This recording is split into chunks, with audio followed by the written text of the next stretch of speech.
So, I have been diagnosed with thyroid cancer. Well, luckily, this is the mildest of cancers and it can be completely cured with thyroidectomy. I'm in hospital. Tomorrow is my surgery. I have been sitting here and reading about cancer narratives, about the representation of cancer and other diseases in literature, which is a very important research area.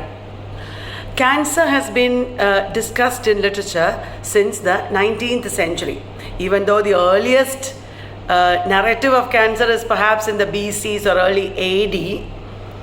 In literature proper, from the 19th century, people have written about their experience of cancer and the stories of survival. Many of the cancer narratives are autobiographical or semi-autobiographical, and today there is the very expanding area of research called medical humanities, where a lot of cancer narratives and its research is being done. Pathophenomenology, have you heard of that? Social pathology, pathophenomenology, these are very important areas related to medical humanities. When you think about illness in literature, a very important book that you should remember is Susan Sontag's Illness as Metaphor. Illness as Metaphor. So from phenomenology to illness as metaphor, there is a range of diverse approaches to cancer, and the narratives are as diverse as the disease itself. When you think of cancer narratives, the first book that comes to your mind perhaps is Cancer Wards, written in 1966 by Alexander Solzhenitsyn. Alexander Solzhenitsyn has written about his own experience of being in a cancer ward. He's talking about a small group of people in ward number 13 in a hospital in Tashkent in Uzbekistan. And the narrative is the story is set in 1954, 1 year after the death of Stalin. Obviously, Stalinist regime was not a good time, and it is a metaphor. Cancer here is a metaphor for the diseased body politic. And when you think of the word cancer, you remember Tropic of Cancer by Henry Miller. Well, it is not about cancer directly. Tropic of Cancer refers to the northern latitude of the earth, or the northern hemisphere of the earth. And I was thinking, okay, Tropic of Cancer is not about cancer, but today when I read about the title, I realized that Henry Miller has himself said that the title is a play on words. Here, cancer means not only the Tropic of Cancer, the northern latitude, it also symbolizes the disease of civilization. The bohemian squalor of the 1920s and 30s is what Henry Miller shows there, and it shows the disease of civilization itself. Talk about cancer as the disease of civilization. I am reminded of Leo Tolstoy's The Death of Ivan Ilyich. That came in 1886. And Ivan Ilyich is a 45-year-old lawyer. He is a magistrate, and he is getting a tumor and slowly dying of it. And this gives him a totally new perspective on life. Here we see that suffering and pain are very subjective, and it can be a great lesson for you.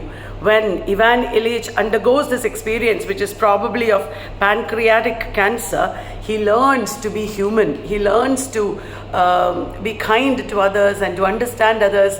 This is the experience of cancer that Ivan Ilyich has.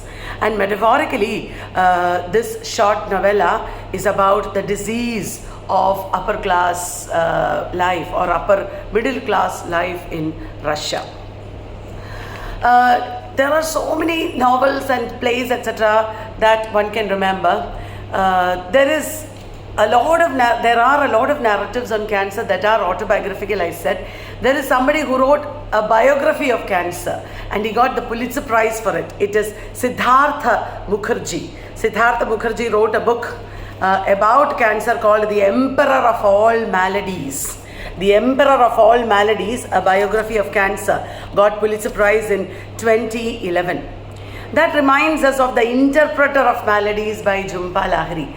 Well, that is not about cancer, but there is a mention of cancer in Jhumpa Lahiri's Whereabouts. Whereabouts is about an unnamed Indian woman.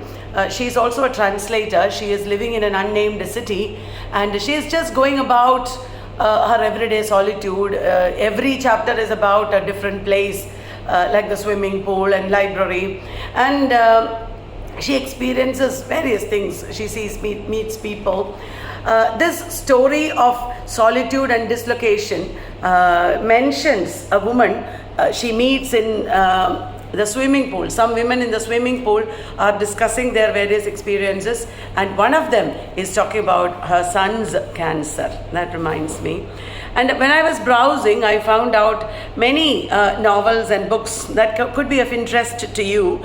I don't know much about these books, but I can tell you the titles. Sabbath's Theatre by Philip Roth. He's a very major American writer. Sabbath's Theatre by Philip Roth. The Newton Letter by John Banville. And of course, these novels you could look up. And of course, being movie buffs, we all watch movies a lot in OTT, in our Netflix and other places. So all of us must have been familiar with The Fault is in Our Stars, which is also a novel by John Green. Thinking of cancer and cancer patients, I have to mention Brief Candle by Mahesh Dattani, which is set in a cancer hospital.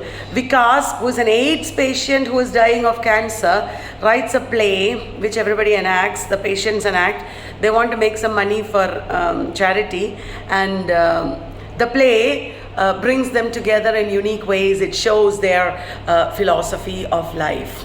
So Mahesh Dattani is a writer who has written a lot about aspects of middle class life, like sexuality and cancer, that are often brushed under the carpet. Cancer is a very common thing in our society. Almost every family will have somebody, must know at least somebody who suffers from this disease. It's a very cruel disease, and thousands and millions of people in the world have already suffered from it and died in a very bad manner. But we always see in these narratives that cancer is about your attitude also, how you can live well and fight cancer. It is also in the mind. We should not give up. We should not give in. That is the message that almost all the cancer narratives are giving.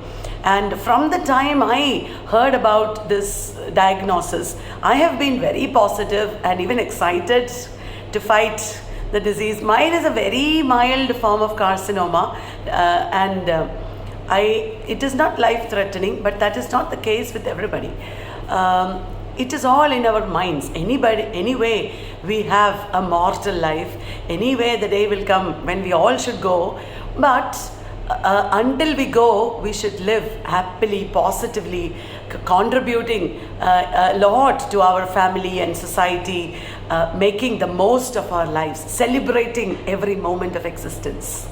That is what I've learned from my experience. I wanted to share it with you. And if anybody is out there who is suffering from this disease, or God forbid, nobody should get it, but anybody is there who is suffering because of this, I am with you. We are all with you.